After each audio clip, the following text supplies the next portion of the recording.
tardes. Hoy les voy a hablar de un tema muy importante y fundamental en el área de la gerencia de hospitales. Se trata de la responsabilidad ética y gerencial del hospital. Es un tema que es importante para el gerente, que es que día a día se enfrenta a problemas éticos, a situaciones éticas que debe resolver para beneficio del paciente y su familia.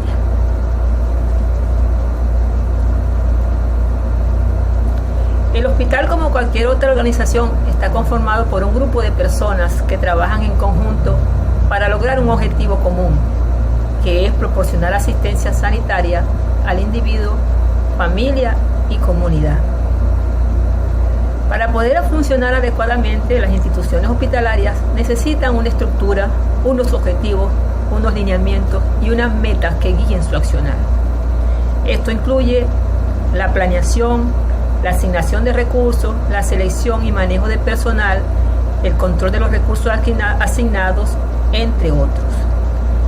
Esto es lo que nosotros conocemos como administración o gerencia, que es común a cualquier organización, sea una organización hospitalaria o cualquier tipo de organización.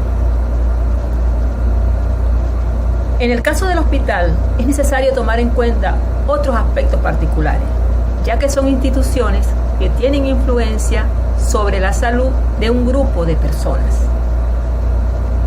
El hospital representa la institución que tiene la misión de brindar atención primaria y atención especializada, llevando consigo una multiplicación de la asistencia en salud.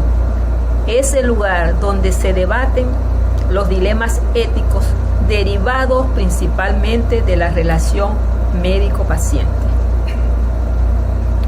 Por ello, se requiere de normas que dirijan el comportamiento de quienes allí laboran y que orienten también las acciones de la institución para el beneficio de las personas que acuden a solicitar su servicio.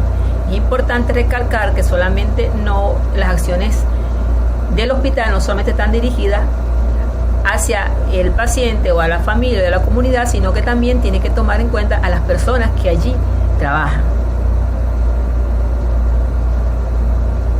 Entonces, hablando de responsabilidad ética del hospital, sería importante determinar hasta qué punto un hospital puede escoger para sí unas normas de conducta que guíen el comportamiento de las personas que allí trabajan. Hasta dónde puede llegar en sus decisiones ante las grandes y pequeñas disyuntivas que se presentan en el campo de tensiones del pluralismo ético.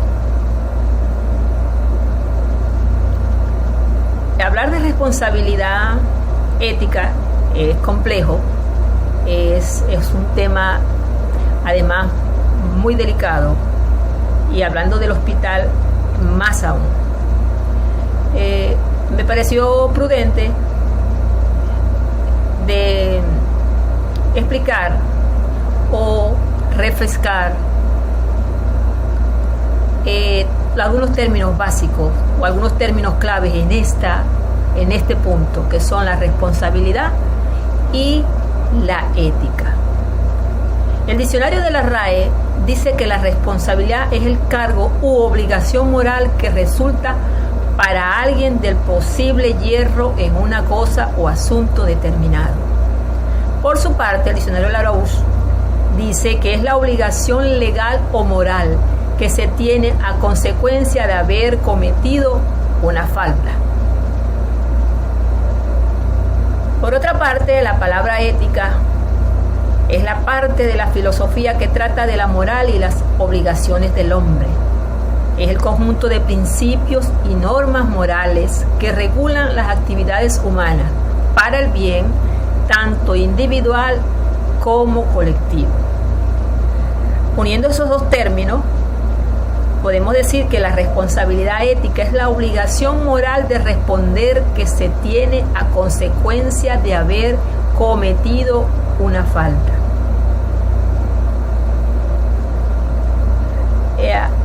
En este punto es conveniente destacar que el hospital es mucho más que un edificio y unos servicios generales. Es un denso retículo de relaciones humanas que por encima de la planta física crean una identidad moral.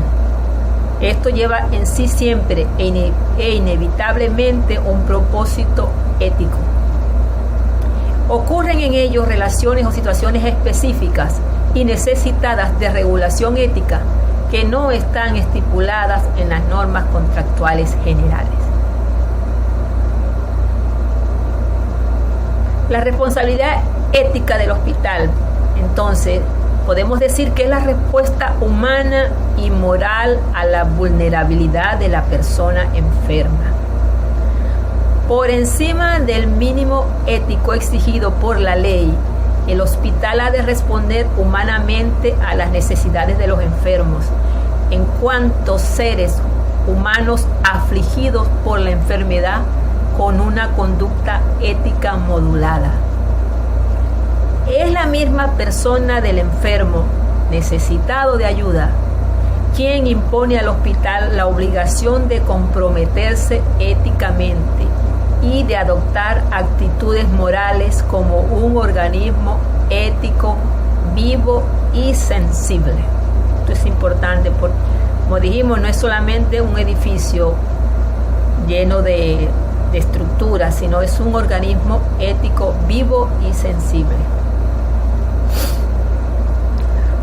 Hasta este punto nos preguntamos, ¿a quién o a quiénes o delante de quién el hospital tiene una responsabilidad ética? ¿A quién responde el hospital éticamente? Primero, al paciente,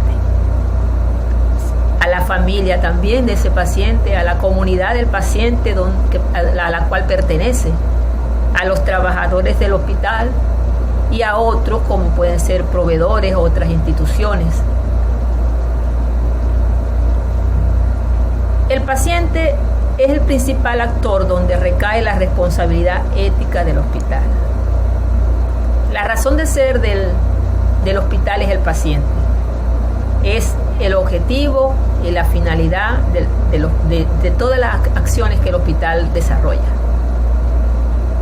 Es quien impone al hospital la obligación de comprometerse éticamente y de adoptar actitudes morales. Por su parte, la familia está presente en la relación del paciente con el personal sanitario. Es sobre todo con el médico y el personal de enfermería. Sin embargo, también puede tener contacto con otros trabajadores del hospital. También tienen relación en el proceso y seguimiento de la enfermedad y curación del paciente. Y sus valores, sus costumbres, su comportamiento tienen influencia en la conducta demostrada en el hospital y las conductas demostradas hacia el personal que allí labora. Por eso es importante tomar en cuenta al paciente, a la familia del paciente.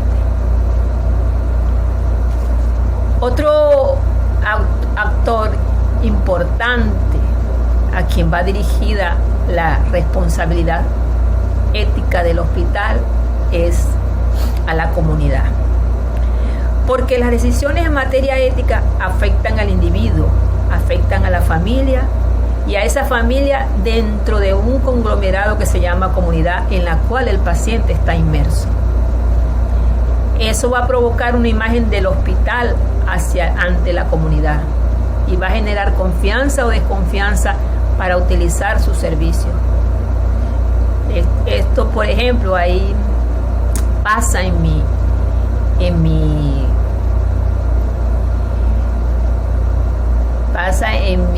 comunidad, en la ciudad donde vivo, que hay hospitales que, como dicen, hablando criollamente, tienen mala fama, porque se corre el rumor de que allí los pacientes se mueren, de que no los atienden, de que los médicos no son competentes. Entonces, esos hospitales, por ejemplo, la gente los evita. En cambio, el hospital que genera confianza, que tiene una imagen favorable en la comunidad, son hospitales donde más acuden los pacientes. Son los hospitales que que proyectan y que tienen una influencia positiva en la comunidad. También la responsabilidad ética va dirigida a los trabajadores de la institución. ¿Cómo se manifiesta la responsabilidad ética hacia los trabajadores? A través de una relación de respeto hacia el personal de salud y hacia los otros tipos de personal con que cuenta el hospital. A través de unos sueldos y salarios adecuados, acordes a las necesidades de los trabajadores. A través también de unas condiciones ambientales adecuadas, buenas condiciones laborales, buena iluminación, seguridad en el trabajo, horas de trabajo adecuadas, evitar el sobrecargo en las jornadas laborales, a través también de equipamiento adecuado, darle al personal, sobre todo en estos momentos, eso es importante, darle al personal de salud el equipamiento de bioseguridad necesario para evitar enfermarse, para evitar contagiarse, para evitar contagiar a su familia. Y a través de insumos, trabajar con los medicamentos adecuados, con las herramientas adecuadas. Eso también es responsabilidad ética del hospital. Y también el trato entre los trabajadores. El trato entre los trabajadores debe ser basado en el respeto, en la confianza. Y esto va a hacer pues que haya relaciones éticas en el trabajo. Asimismo, esta responsabilidad ética está dirigida hacia otros, como pueden ser los hospitales, a través de relaciones interinstitucionales de colaboración, de respeto mutuo entre un hospital y otro, entre profesionales y otros profesionales. A través también tiene una responsabilidad ética con las universidades, sobre todo las universidades de las ciencias de la salud, porque a través de ellas se manejan relaciones de recíprocas, sobre todo, por ejemplo, con las prácticas clínicas de los estudiantes de medicina, de nutrición, de enfermería, de bioanálisis, áreas afines a la salud. También es importante las relaciones éticas, la responsabilidad ética ante las instituciones religiosas. Por ejemplo, la iglesia, sea cual sea la religión que se profese, siempre es bueno tomar consejos, consultar a estas instituciones ante posibles dilemas éticos que se presenten al hospital. El gerente debe tener la capacidad de abarcar todos estos aspectos que se están manejando acá. Asimismo, la responsabilidad social puede basarse y puede contar con instrumentos que son necesarios para hacerla más tangible, para hacerla más visible y para evaluarla, para ver cuándo realmente un hospital presenta o está manejándose con principios, con responsabilidad ética. Entre los instrumentos tenemos la misión, valores, principios, el código ético, los derechos del paciente, principios bioéticos, el consentimiento informado y los comités de ética. En relación a la misión, los valores y principios, podemos decir que cada hospital debe definir su misión y su filosofía, pues de otro modo no sería posible establecer una organización, ya que la misión, los valores y los principios son la materia prima de donde se derivan las normas y los objetivos. Son la trama de referencia que permite elegir fines y medios. La cultura corporativa y la personalidad institucional, que nacen de compartir valores y propósitos, definen el talante ético de la institución. Estos deben estar publicados de un modo explícito, claro y visible. No deben reposar en la oficina del gerente, no deben reposar en la oficina de departamentos, en la oficina del jefe de una unidad X. Deben estar publicados, deben ser bien explícitos y deben ser claros, que sean comprendidos por todo aquel que visite al hospital.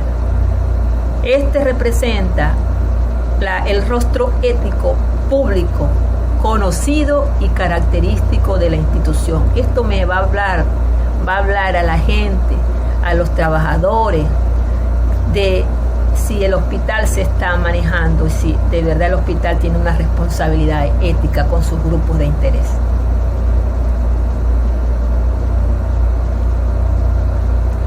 Asimismo, el código ético es otro de los instrumentos que dispone el hospital, que dispone un gerente, que dispone un administrador de la institución hospitalaria para manejarse, para gerenciar con responsabilidad ética. Podemos decir que el código ético rige el marco de las actuaciones del hospital en su interacción con los distintos grupos de interés. Este marca las pautas de conducta para desarrollar la actividad propia de todos los profesionales que trabajan en él, tanto en la relación con los pacientes, con sus familiares y entre los propios profesionales que allí laboran.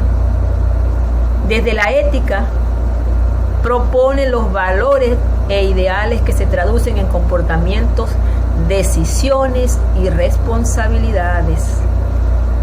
Y debe ser coherente con los principios, valores y filosofía. El código ético, los valores deben tener una relación muy estrecha y deben dar continuidad unos a los otros.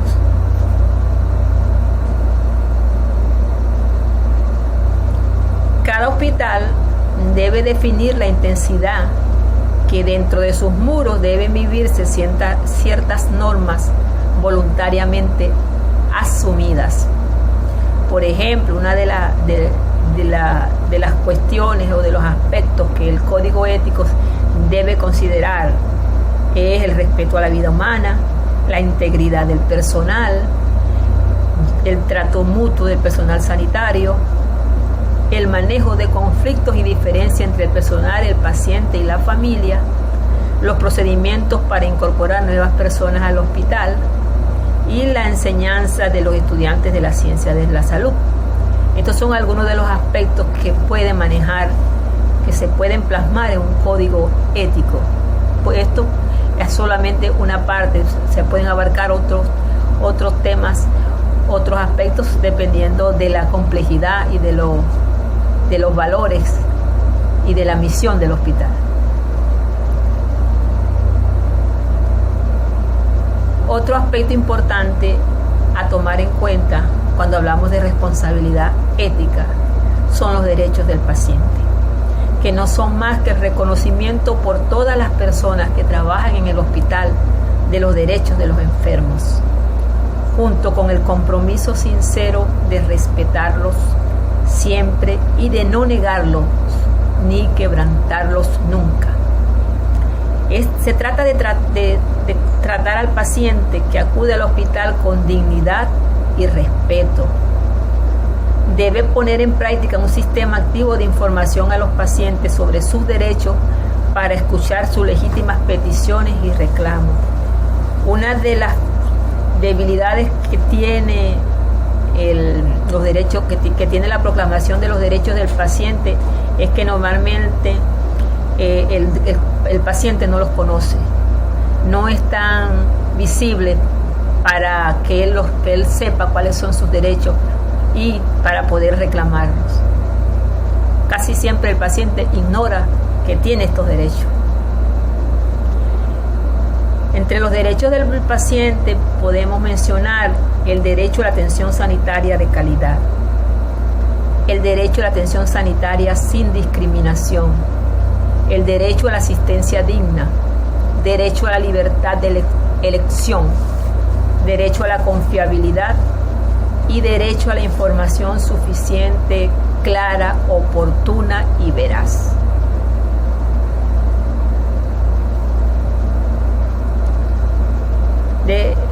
Refiriéndonos en estos momentos a describir cada uno de los derechos que tiene el paciente, comenzamos por hablar del derecho a la atención sanitaria de calidad, donde reza que toda persona tiene derecho a una atención sanitaria apropiada, que el tratamiento aplicado al paciente debe estar conforme, debe estar de acuerdo y basado en los principios científicos aprobados y actualizados, que la seguridad de la calidad de la atención siempre debe ser parte de esta, que tiene derecho a ser atendido por personal sanitario con una adecuada preparación científica y técnica.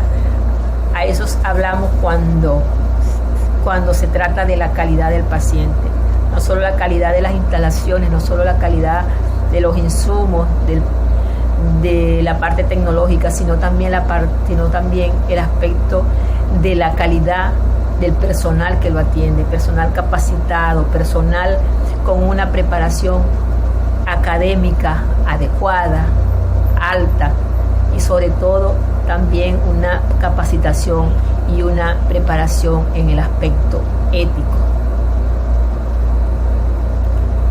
El derecho a la atención sanitaria sin discriminación. Dice que el acceso a los servicios sanitarios que le ayuden a recuperar la salud o evitar el dolor sin ningún tipo de discriminación. Cuando se deba elegir entre un paciente potencial para un tratamiento particular, cuando es limitado este tratamiento, todos los pacientes tienen derecho a una selección justa para este tratamiento, y que dicha elección debe estar basada en criterios médicos y debe hacerse sin discriminación de ningún tipo, raza, sexo, religión, opinión política o cualquier otra condición. Actualmente es un derecho que cobra vigencia por todo lo que está pasando en el mundo, porque de verdad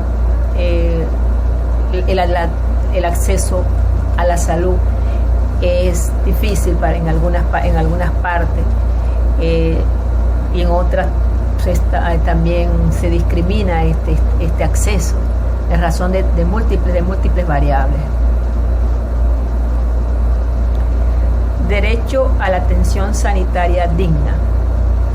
La dignidad del paciente y el derecho a su vida privada deben ser respetadas en todo momento durante la atención médica y la enseñanza de la medicina, al igual que su cultura y valores. Este derecho es importante.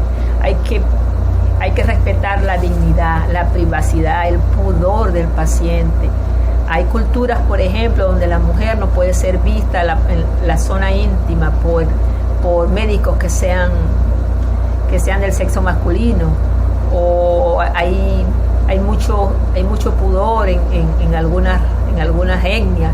Entonces es importante respetar esos valores, la cultura del paciente, escuchar lo que le dicen, y al momento de ponerlo al examen médico, por ejemplo, respetar siempre su intimidad. Cuando nos quiere decir algo, que a veces le preguntamos cosas comprometedoras delante de otro paciente que está al lado, delante de una persona extraña, hay que ser muy cuidadoso en esos casos. El paciente tiene derecho también a una atención terminal humana y a recibir toda la ayuda disponible para que muera lo más digna y aliviadamente posible. Bueno, este es otro tema que realmente valdría la pena un capítulo aparte, del derecho a la vida y a la muerte digna. El derecho a la libertad de elección. El paciente tiene derecho a elegir o cambiar libremente su médico y al hospital, incluso sin considerar si forman parte del sector público o privado. tiene derecho a solicitar la opinión de otro médico en cualquier momento, si así lo considera necesario, así como tener una segunda opinión sobre su diagnóstico, pronóstico o tratamiento relacionado con su estado de salud.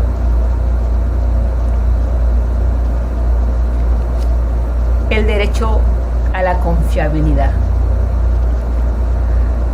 Dice que toda la información identificable del estado de salud, la condición médica, el diagnóstico y el tratamiento de un paciente y toda otra información de tipo personal debe mantenerse en secreto incluso después de su muerte. La información confidencial solo se puede dar a conocer si el paciente da su consentimiento explícito o si la ley prevé expresamente eso. Toda información identificable del paciente debe ser protegida. Esto es importante. El expediente clínico del paciente, la historia médica, lo que allí reposa del paciente debe ser confidencial. Deben evitarse los comentarios cuando son situaciones muy delicadas, con comentarios con otros colegas de salud, médicos, entre médicos, enfermeras, porque todo eso puede hacerle daño al paciente. Entonces, tiene el derecho a que toda esa información que él expresa al médico debe ser protegida y solamente puede ser dada a conocer si él lo autoriza y a quienes él lo autorice. El derecho a la información suficiente, clara, oportuna y veraz. Un derecho sumamente importante, sumamente fundamental, porque de este derecho, de esta información, puede influir, influye el pronóstico, en el tratamiento, en la mejoría de la persona enferma. El paciente tiene derecho a recibir información sobre su persona registrada en su historial médico y a estar totalmente informado sobre su salud, inclusive los aspectos médicos de su condición. La información se debe entregar de manera apropiada, y esto es importante, a la cultura local, de tal manera que el paciente pueda entenderla. A veces sucede, yo no diría que a veces, sino con bastante frecuencia, el médico puede dar una explicación muy completa, muy integral de lo que el paciente tiene, pero a veces el paciente no le entiende nada. Entonces, el paciente a veces no sabe ni lo que tiene, ni lo que le van a hacer, ni la condición, porque le han explicado en términos muy complejos. Entonces, el paciente tiene derecho de elegir si otra persona debe ser informada en su lugar. El derecho a la información, entonces, permite reza que la información debe ser suficiente, debe ser clara, debe ser oportuna y debe ser veraz. Otro de los aspectos básicos a destacar cuando hablamos de los instrumentos con los que cuenta el hospital o la gerencia del hospital para gestionar con responsabilidad ética son los principios bioéticos, los cuales podemos decir que surgen ante la necesidad de dar soluciones teóricamente fundamentadas ante los problemas éticos. Estos surgen en el año 1978 con el informe Belmont. Conocemos los principios de autonomía, beneficencia y justicia, y solamente en ese momento estaba dirigido a controlar los estudios o las investigaciones que se hacían en persona. Posteriormente, en 1979, Beauchamp y Childress recogieron y desarrollaron y ampliaron estos 3 principios. Y aquí también contemplaron normas para el área biomédica y crearon un 4º principio, que fue el principio de no maleficencia.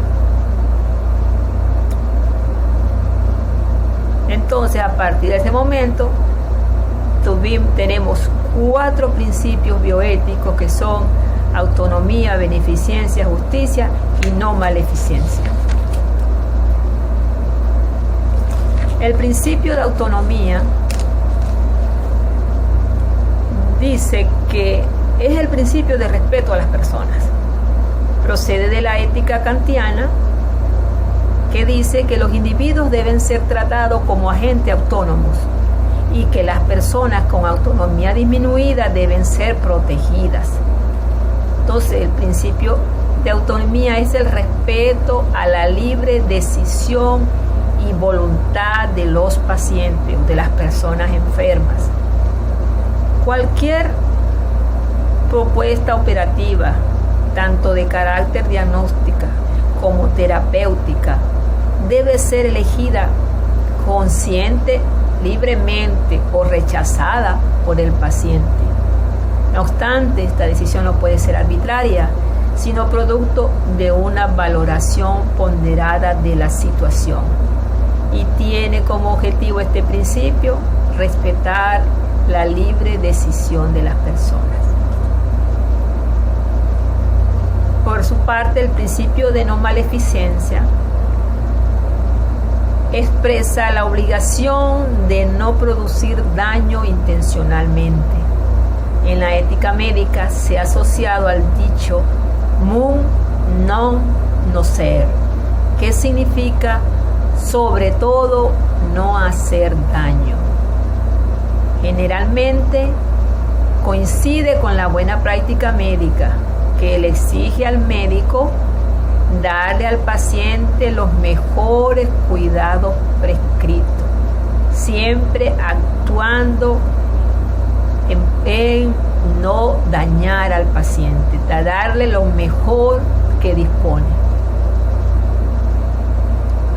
Por su parte, el principio de beneficencia pretende dar un sentido de obligatoriedad que va más allá de la bondad o caridad.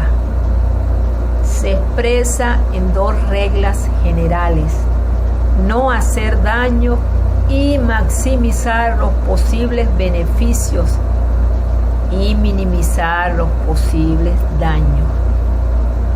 Los beneficios siempre de un tratamiento, de un estudio, de una terapéutica, deben ser superiores a los daños que pueda ocurrir.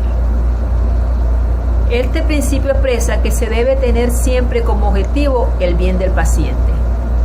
Una concepción más amplia contempla el bienestar no solo de la persona, sino que abarca a su situación familiar y social.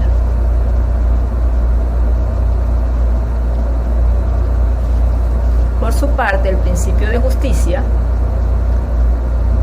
es el derecho, el principio de reconocer a todos los ciudadanos, sin distinción, el derecho al cuidado de la salud. Todos debemos tener derecho a la salud. Los gobiernos reconocen a todos los ciudadanos, normalmente, sin distinción, el derecho al cuidado de la salud, considerado también como un bien social, y se encarga de proporcionar todo lo que asegura el efectivo respeto a la salud. Generalmente nuestros gobiernos, los estados, en la Constitución, el principio, el derecho a la salud, es un derecho constitucional. Y valga la redundancia, las constituciones de la República expresan que el Estado, que la salud es un bien social y que el Estado se encargará de proporcionar todo lo que asegure el acceso a la salud, el cumplimiento de este principio. También el principio de justicia dice que la repartición igual de beneficios y cargas que eviten discriminaciones e injusticias en las políticas y en las intervenciones sanitarias. Tratar a las personas según lo que es correcto y lo que es debido. Eso es justicia. Entonces, este es el principio de justicia. Tratar básicamente a las personas según lo que es correcto y lo que es debido para evitar discriminaciones y para evitar injusticias. Otro instrumento importante que todo gerente y que debe estar presente en todos los hospitales, que de hecho es uno de los instrumentos que más se observa y que más se maneja en el hospital, que es el consentimiento informado, que no es más que un proceso de comunicación e información que se realiza entre el personal sanitario y la persona atendida, en la cual el paciente recibe una información suficiente y comprensible que lo capacita para participar voluntariamente en la adopción de las decisiones respecto al diagnóstico y al tratamiento de la enfermedad. Importante que es una información suficiente y una información comprensible, y que a través de esta información él va a adoptar una decisión, va a tomar una decisión respecto a su diagnóstico y al tratamiento de su proceso. Esto hace referencia a dos ideas básicas: la obligación del personal sanitario de suministrar información adecuada, generalmente lo hace el médico, antes de realizar cualquier intervención en su cuerpo, y la potestad del paciente de rechazar esta intervención. Por eso que es importante que la información que el paciente reciba sea clara, sea comprensible, sea completa, sea suficiente para que el paciente pueda tomar la decisión de aceptarla o no. El consentimiento informado se expresa de dos formas. Existe el consentimiento informado terapéutico y el consentimiento informado para investigación científica. El consentimiento informado terapéutico es la explicación e información adecuada y oportuna que el profesional de salud le brinda al paciente sobre su enfermedad, procedimientos diagnósticos y terapéuticos, beneficios, consecuencias, así como los riesgos reales y potenciales que puedan derivarse de su aplicación o no, para que el paciente competente lo rechace o no, o lo acepte. Esto es un proceso gradual y verbal en el seno de la relación del profesional de la salud y del paciente, en virtud del cual éste acepta o rechaza un procedimiento diagnóstico o terapéutico, una vez que haya sido informado claramente sobre la naturaleza de sus riesgos y beneficios. Realmente el consentimiento informado se utiliza mucho para autorizar alguna intervención quirúrgica, sobre todo en esos casos. Bueno, es la experiencia que tengo aquí en mi país. El paciente, cuando va a ser sometido a una intervención quirúrgica, se le informa los riesgos, se le informa por qué va a ser tomada esta decisión, y el paciente o algún responsable del paciente firma un registro donde dice que ha sido informado de los posibles riesgos, de los beneficios, y firma exonerando al médico de cualquier responsabilidad.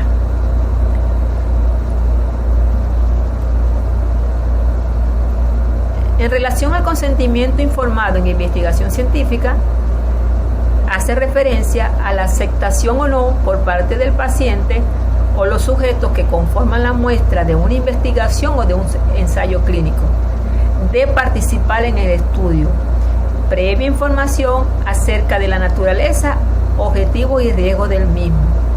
Asimismo, él puede también retirarse estudio de la investigación en cualquier etapa de esta si lo considera necesario, si lo considera pertinente o prudente. El Código de Nuremberg en 1946 es el primer intento en establecer normas éticas para la experimentación en el ser humano. En él se plantea que para toda investigación es esencial el consentimiento voluntario del sujeto humano.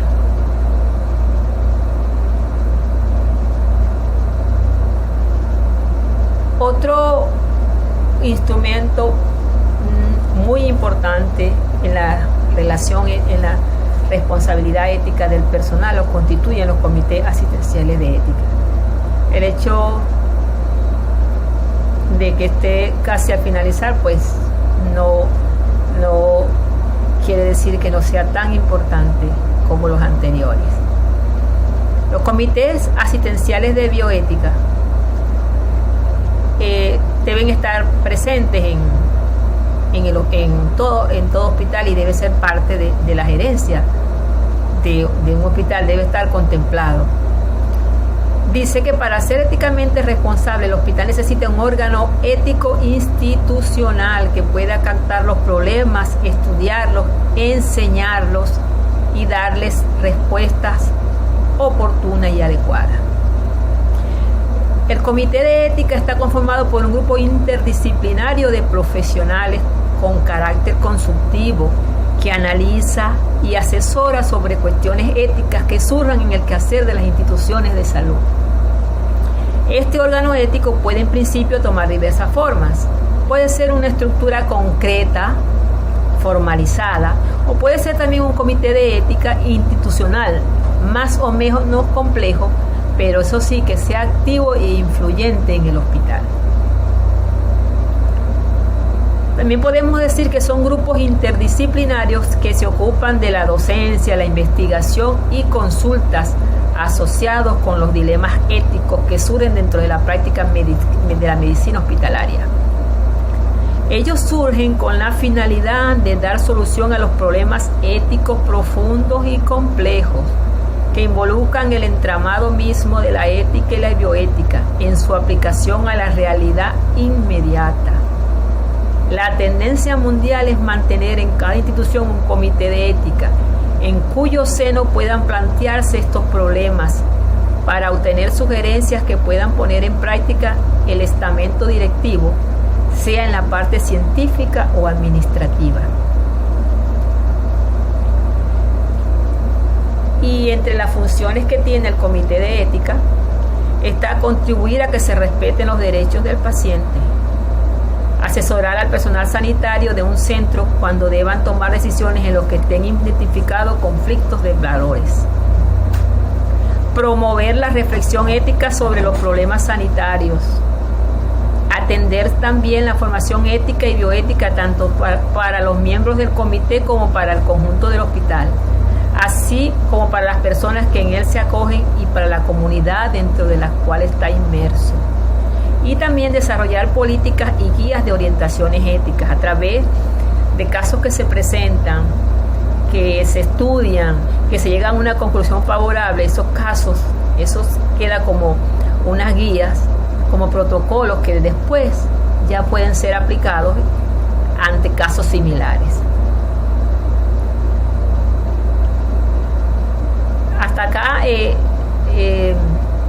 todo lo que estaba previsto para la exposición de la responsabilidad ética. Después de toda esta disertación, pues nos quedan unas reflexiones finales. La primera es que el hospital tiene responsabilidad ética frente a sus grupos de interés, principalmente ante el paciente y a su familia, que obviamente es extensiva hacia la comunidad, hacia sus trabajadores, y existen varios instrumentos que guían al gerente en el cumplimiento de la responsabilidad ética.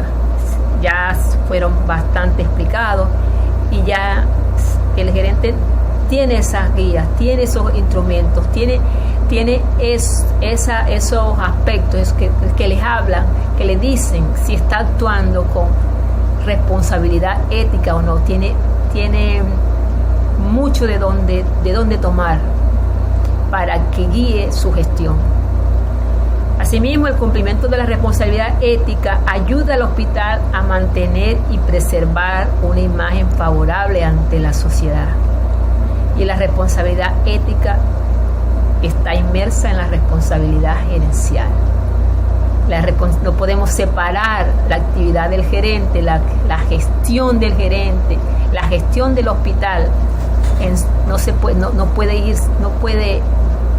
No puede menospreciar, no puede obviar la responsabilidad ética, porque la responsabilidad ética le da sentido a lo que es el hospital, le da sentido, humaniza al hospital y le da una imagen favorable. Para concluir, tenemos un pensamiento de Michael Josephson, que dice que la ética no es una descripción de lo que las personas hacen, es una prescripción de lo que todos debemos hacer. Muchas gracias por su atención. Estoy disponible para las preguntas que puedan a bien hacer. Sí o las pueden dirigir hacia el correo que está allí en la pantalla. Muchas gracias.